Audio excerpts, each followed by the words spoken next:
To je kaminska peč Next, ki ima to posebnost, da je zdaj, bom rekel, mičko spremenjena, da je vse, bom rekel, v isti liniji.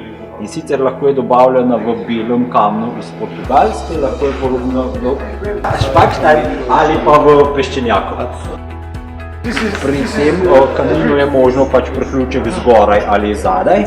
Če pač spremenimo, se tukaj gor dobi, bom rekel, poseben pokrov. Imamo potem veliko lito železna vrata, da se vam z leti ne bojo skrivila. Potem rešetko in v eni točki odpiranje primarnega in sekundarnega zraka. Ima tudi veliko posodo spodaj za pepel, ta je potem kot ročno upravljanje s zrakom. Ali pa potem, bom rekel, druga izvedba, kjer ima spodaj že Rikatronic 4 avtomatiko.